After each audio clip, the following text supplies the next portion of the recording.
미라클 모닝 애청자 여러분 안녕하십니까? 비타민C가 항암의 역할도 한다는 것을 처음 알았다고 하는 분이 많이 있습니다. 그런데 여러분도 알고 있듯이 비타민C는 면역력도 높여줍니다. 면역력이 떨어지면 각종 질병에 걸리기가 쉽죠. 체온 1도가 생사를 넘나드는 것처럼 말입니다. 여러분의 면역력 지수는 얼마나 된다고 생각하십니까? 비타민C는 면역력이 생기게 하고 높여줍니다. 오늘은 제가 비타민C 면역의 비밀이라는 이 책에 대해서 소개하도록 하겠습니다. 1700년대 영국은 막강한 해군을 자랑하고 있었습니다. 하지만 전투에 나서서 전사하는 숫자보다 괴혈병으로 숨져가는 숫자가 더 많아지면서 영국 해군은 이를 해결해내기 위해서 힘을 쏟습니다. 1747년 제임스 린드라고 하는 해군 군의관이 괴혈병은 레몬과 라임으로 치료된다고 보고를 했습니다. 하지만 영국 정부는 이를 받아들이지 않았습니다. 1780년 영국 함대에서는 12,000명의 해군 병력이 있었습니다. 그 중에 사망한 병사의 수가 1600명이나 되었습니다. 이 중에 전사한 병사의 숫자는 불과 60명, 전쟁 때문에 죽은 사람은 60명, 나머지는 전부 다 괴혈병으로 죽은 겁니다. 숱한 병사들이 치료법을 눈앞에 두고도 괴혈병으로 함대 위에서 숨져갔습니다. 반세기가 지난 1795년 결국 영국 정부는 무고한 영국인들의 희생을 고스란히 치른 후에 영국 해군의 함대 위 병사들에게 레몬 주스를 공급하게 됩니다. 치료법을 받아들이는데 반세기가 걸린 것입니다. 괴혈병은 비타민C의 부족 때문에 생기는 병입니다. 각종 전염병을 예방하는 데는 비타민C를 우리가 먹어야 합니다. 비타민C는 1928년 헝가리의 생화학자 알버트 슌트 조지에 의해서 발견되었습니다.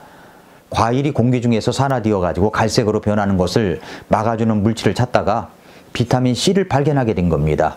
플레밍의 페니실린 발견처럼 비타민C 발견 역시 기대하지 않았는데 찾은 귀중한 발견이었습니다. 이후에 슌트 조지는 영국 화학자 하워스와 공동 연구로 이 물질의 구주식을 알아내게 되는데 이 헥슈로닉산이 괴혈병을 예방하고 치료해내는 물질임을 발견한 뒤에 괴혈병은 예방하는 물질이라는 뜻의 아스코르빈산이라 붙입니다. 이것이 바로 괴혈병을 예방하는 신비의 물질인 수용성 C, 비타민C입니다. 1937년 슌트 조지는 비타민C를 발견한 공을 인정받아 가지고 노벨상을 받았습니다. 그러니까 우리는 노벨상감의 영양제를 먹고 있는 겁니다. 오늘 소개하는 책이 지난주에는 비타민C 항암의 비밀이라는 책을 썼고 똑같은 책을 하병은 박사님이 쓰신 책인데 비타민C 면역의 비밀이라는 책입니다. 이 책을 알기 전에는 하병은 박사님이 누구인지도 잘 몰랐습니다. 비타민C의 항암력, 비타민C의 면역력을 온 생애를 바쳐 전하고자 했던 분이었는데 그만 인디아나 대학교 의과대학 교수로 근무하던 중 불의의 사고로 짧고 안타까운 삶을 마감했습니다. 하병은 박사님은 초등학교 입학하기 전부터 병원을 수없이 넘나들었다고 합니다. 그 몸에 난치병이 있었기 때문입니다. 만성호흡기 질환이라는 난치병으로 의사가 되었어도 여전히 그 병원 떠나지를 못했고 고치지를 못했습니다.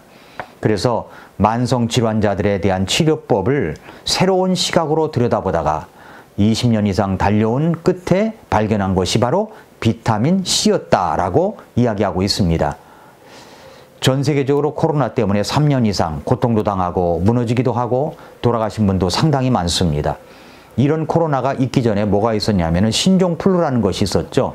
그 신종플루에 대한 대책도 없이 당국에서는 말하기를 손을 잘 씻으십시오, 마스크를 착용하십시오 외에는 별다른 대책도 없었을 때 하병은 박사님은 우리나라의 전 신문사, 전 방송국에 이메일을 보냈던 적이 있었습니다. 신종플루를 이길 수 있는 것은 비타민C에 있다고 말입니다. 그러나 어느 신문사도 어떤 방송국도 하병은 박사님의 이야기를 한 곳이 하나도 없었습니다. 지금도 마찬가지입니다. 코로나로 3년 이상을 신음하고 있었는데 하병은 박사님이 살아계셨다면 똑같이 전 신문사와 방송국에 이메일을 보냈을 것이라고 생각합니다. 지금은 기능의학을 하는 분들이 참 많아졌습니다. 환자혁명을 쓴 조한경 박사, 또 이진우 박사 등등 영양제에 대한 시각을 높여주는 분들이 많습니다.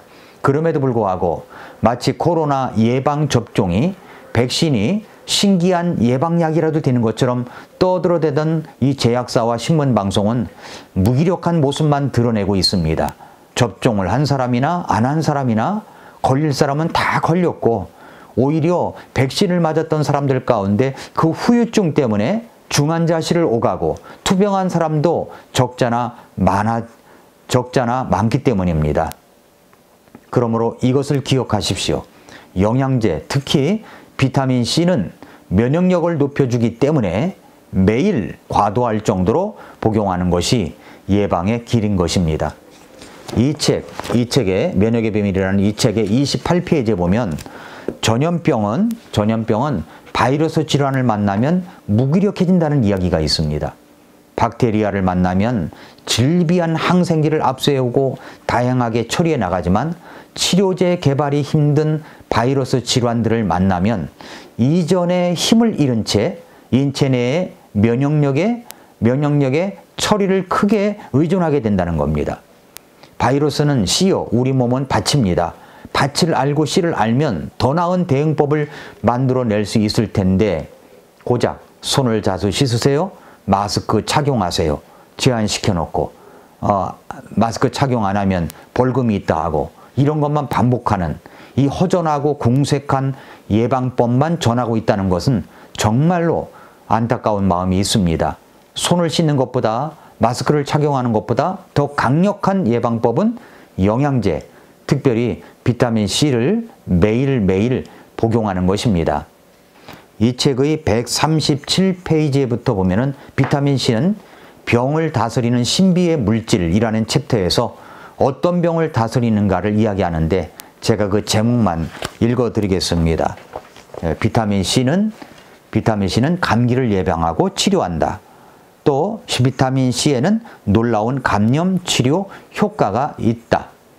또 비타민C는 여드름에 효과적이랍니다. 또 비타민C는 당뇨병으로 인한 합병증을 막아준다. 이 책의 150페이지에 보면은 위염과 위암, 그리고 헬리코박터와 비타민C의 관계를 설명한 내용이 있습니다.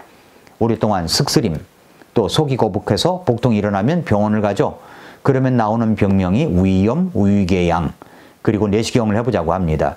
그런데 그 위염을 일으키는 요인이 헬리코박터라는 균입니다. 기존의 치료법에다가 헬리코박터균을 죽이는 항생제 요법만 더해졌는데, 그 헬리코박터가 장기간 위장 점막 속에 머무르게 되면 우리 몸은 이를 제거하기 위한 면역 반응을 일으키게 되는데, 이 염증이 오래 지속되면 위암이 되는 것입니다.